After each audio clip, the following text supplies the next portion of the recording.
त्या संदर्भामध्ये आम्ही महायुतीचा उमेदवार उभा करणारच आहे। आम्हाला जास्तीत जास्त जागा महायुतीच्या महाराष्ट्रातल्या निवडून आणायच्या, त्याकरता आमच्या कार्यकर्त्यांना सगळ्यांना चार्ज करणं माझं काम आहे। म्हणून आज आम्हाला आवर्जून आम्ही सगळ्यांनी ठरवून जुन्नर तालुक्याचा मेळावा, आंबेगाव तालुक्याचा मेळावा, आंबेगाव शिरूरचा विधानसभा मतदारसंघाचा, तसंच भोसरी विधानसभा मतदारसंघ, खेड विधानसभा मतदारसंघ असे 4-5 मेळावे आम्ही त्या ठिकाणी आज ठरवलेले होते। ते घेतले। हडपसर फक्त राहिलेला आहे। परत हडपसर एकदा सवड काढून घेणार आहे। आता खडकवासल्याला चाललोय। खडकवासल्याला ऑलरेडी तिन्ही पक्षांचा मेळावा हा चंद्रकांत दादा पाटलांनी लावलेला आहे आणि मला आता वेळ असल्यामुळे त्यांनी तिथे बोलवलेलं आहे, तर ते करून मग मी मुंबईला जाणार। 21-22 ला आढळराव पाटलांचा पक्ष प्रवेश होणार आहे मुंबईत आज सुद्धा कळते 21-22 तारखेला। मला माहित नाही, मला तर तुमच्याकडूनच कळतंय। ठीक आहे, लोक ठरवतील कोणामध्ये माणुसकी राहिली कोणामध्ये नाही राहिली। साधारण 1-2-3 आमची दिल्लीची ट्रिप झाली की फैसला होईल। दिलीप मोहितेंची नाराजी दूर केली आहे। अमोल कोल्हे म्हणतायत की पिक्चर अभी बाकी आहे।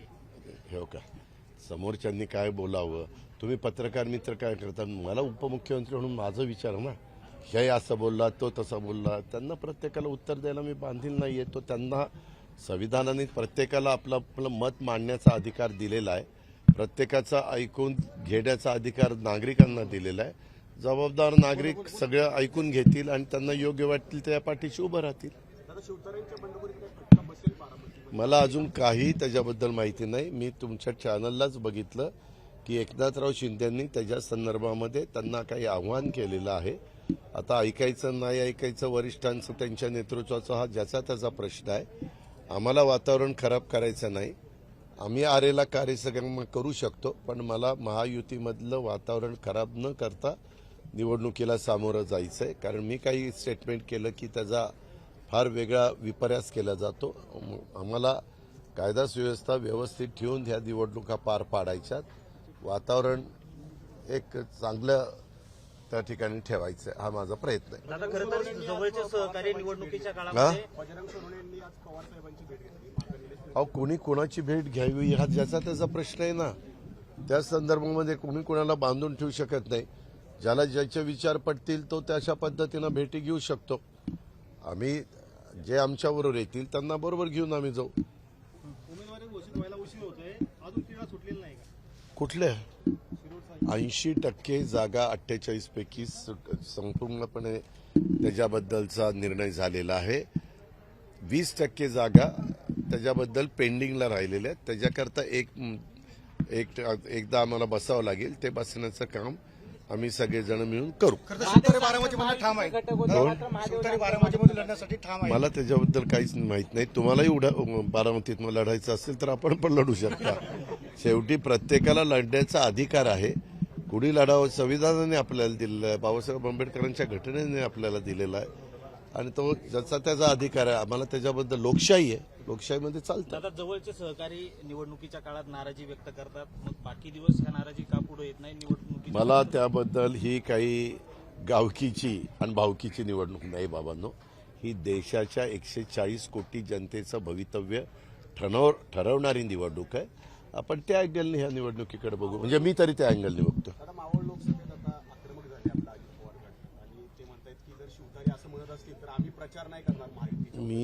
आम्ही सगळे बसून एकनाथराव शिंदे साहेब, मी, देवेंद्र फडणवीस, सुनील तटकरे, चंद्रशेखर बावनकुळे, आम्ही सगळे प्रमुख लोक बसू आणि त्याच्यामुळे व्यवस्थितपणे मार्ग काढू। मार्ग काढत असताना जे प्रतिसाद देतील त्यांना बरोबर घेऊन जाऊ।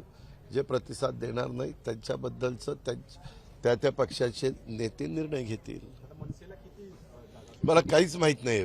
मी त्यांची चर्चा काय झाली ते मला कसं कळणार? त्यांची फोटोवरून दिसतंय त्यांची चर्चा झाली। उद्याच्याला जर आमच्या 3 पक्षांमध्ये दुसऱ्यांना ज्या जागा जात आहेत त्याच्यातनं जर त्यांनी एखादा मित्रपक्ष घेतला तर आमचा विरोध असायचं कारण काय? तुमच्या लक्षात आलं का?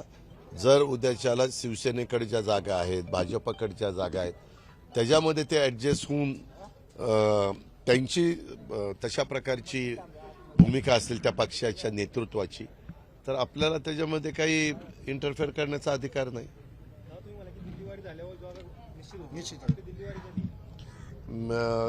साधारण मी एकनाथरावांशी बोललो.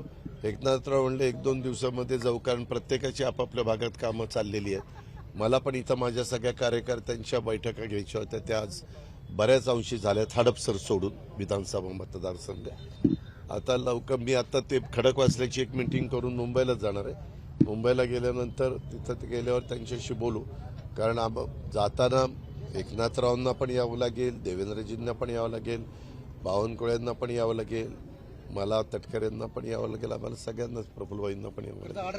आढळरावांची म्हणजे जो पक्ष प्रवेश केल्यानंतर त्यांचं तिकीट फायनल होईल की महायुतीच्या याच्यावरती त्यांचं तिकीट फायनल? आता त्या संदर्भामध्ये एकदा जागा वाटप होऊ द्या.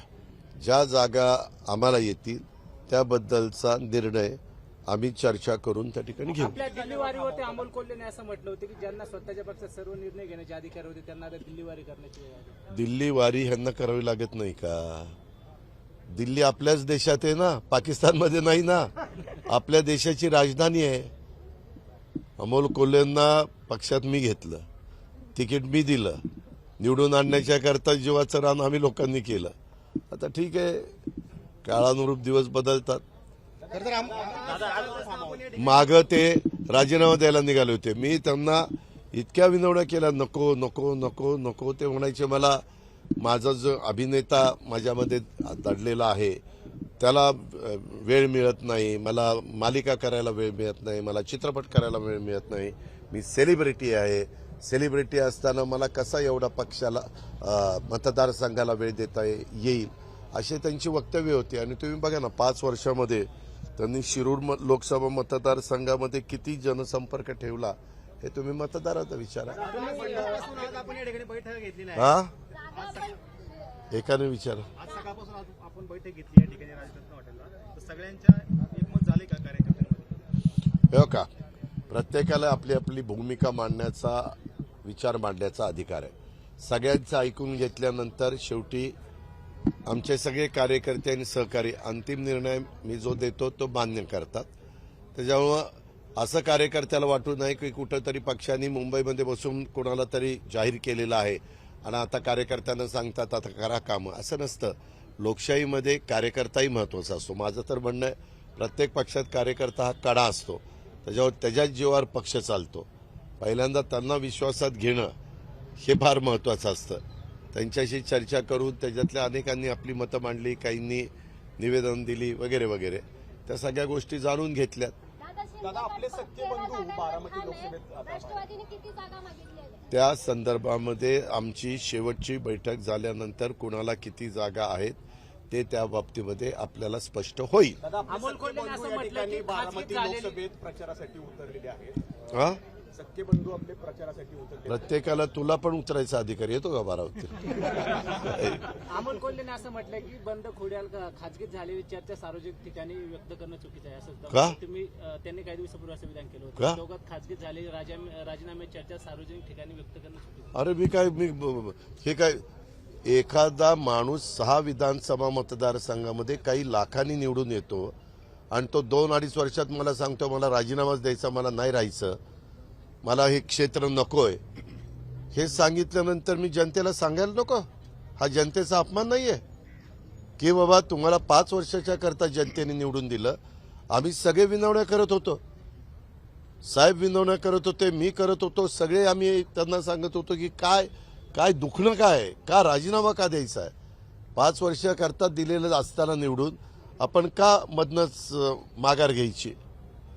हर्षवर्धन पाटलांची नाराजी दूर झाली.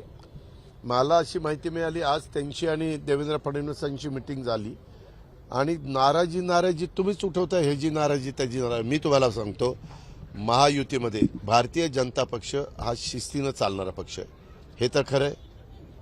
त्याच्यावर एकदा भारतीय जनता पक्षाच्या संदर्भामध्ये तुम्ही त्या पक्षामध्ये गेला तर त्या पक्षाची ध्येय धोरणं, त्या पक्षाने घालून दिलेली शिस्त, त्या शिस्तीच्या बाहेर कुणाला जाता येत नाही.